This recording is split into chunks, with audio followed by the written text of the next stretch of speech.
Hi everybody. Today we're going to be learning about how matter is affected by energy, and we're going to look at some different properties like temperature, volume, and mass. Ready for it? Because here we go. Our lesson today is about matter and energy. So we're coming back to the topic of matter and how it relates with energy. And if you remember, matter is what? What's matter? That's right. Matter is something that takes up space and has mass. And we're going to talk about what mass is today. That's one of the topics that we're looking at because we haven't done a lot of that yet. We're also going to go back to learning about what energy is. Do you remember what energy is? That's right. Energy is the ability to make things move.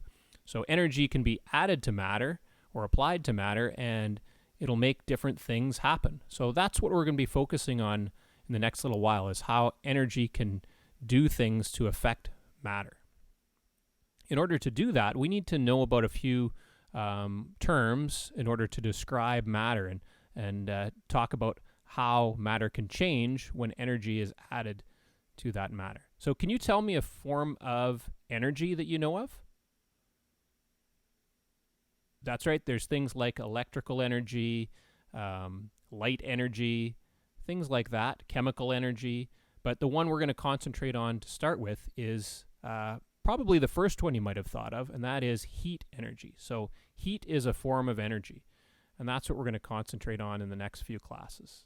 And by the way, this is sort of an introductory lesson that prepares you for the more difficult lessons that are to come, and I guess just newer stuff. Maybe not difficult, but newer things that you're going to learn about. So in order to learn about energy and matter, we need to know about temperature. So what is temperature? That's right. Hopefully you knew this. The temperature is a measure of how hot or cold something is. And we do that a lot because, some days you want to know what the temperature is outside, how hot it is or how cold it is. So what do you use to measure temperature? So to measure temperature, we're going to use a thermometer. And this thermometer has a scale on it that tells you the number of degrees Celsius. And the way it works is we've got alcohol in here. This is a liquid alcohol thermometer.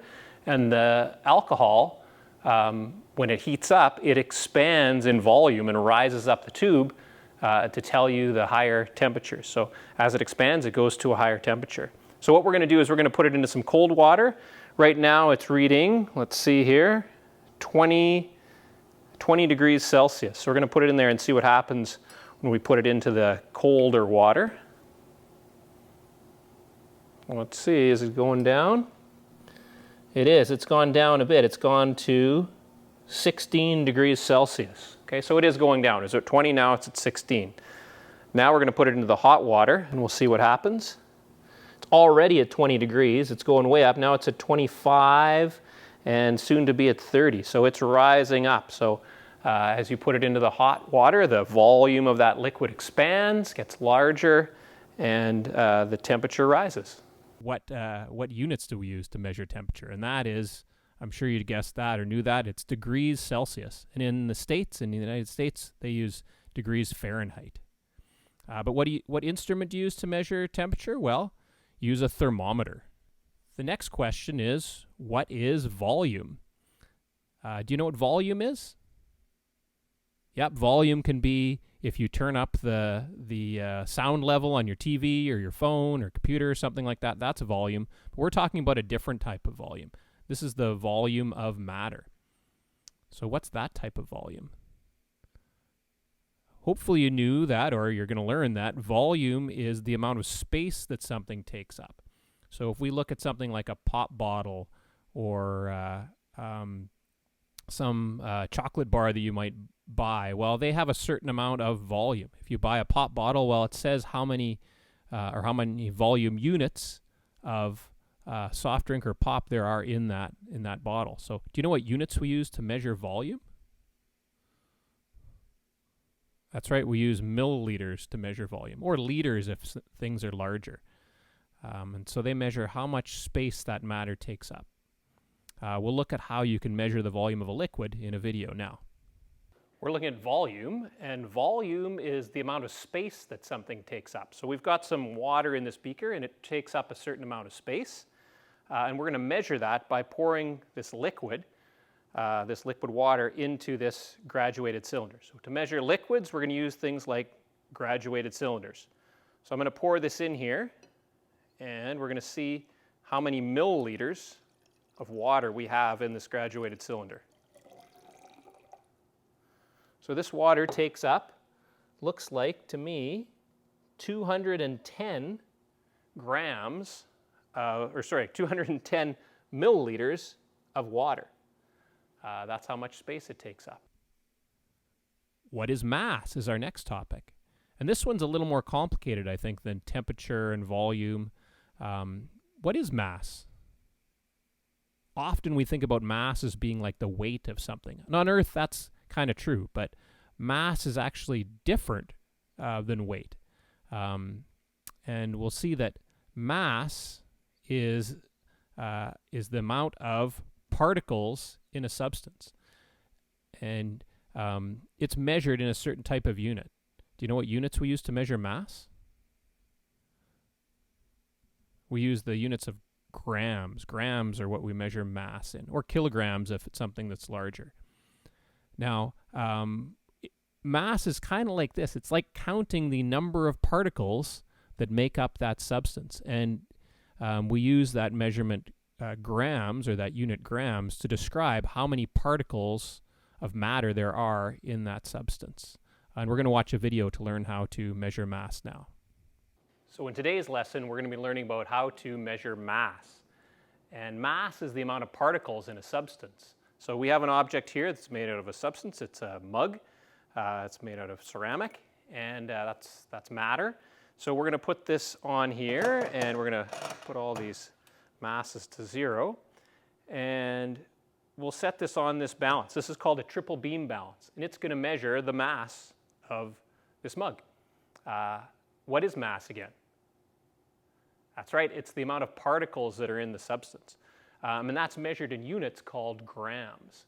So what we're going to do to measure the mass here is we're going to try and make this little line on the arm of the balance line up with the 0 mark here. So we want it to be right in line with those two marks, so they're right together.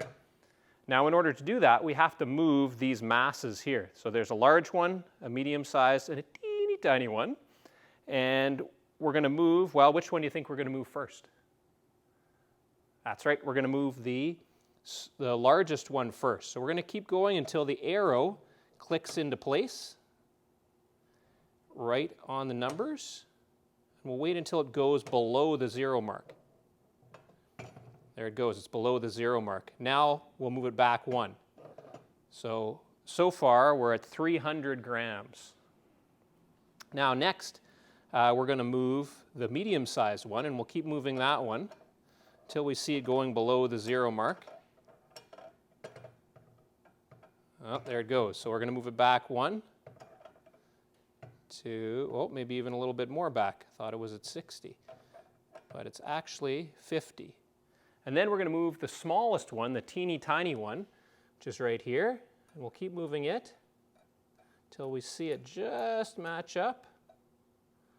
You can see there, it's pretty close, a little bit more. Looks like it's right on there. So if we read this, the way you read it is you look at the largest number first, and in our case it's 300, and then the medium-sized mass second, and it's at 50, so 350 if you add them together, plus the tiniest one is at 5.2. So the mass of this mug is 355.2 grams. There you go. So all of these things, temperature, volume, and mass, are going to be things that we look at when we talk about how matter interacts with energy to make changes in the matter. Well, I hope you learned something about energy, temperature, volume, and mass, and how they're interacting with matter, and how there are properties of matter. And we're going to use those to do some labs coming up, and also just learning more about how energy interacts with matter. So Stay tuned for that. Hope everybody's doing well. See you again soon. Bye.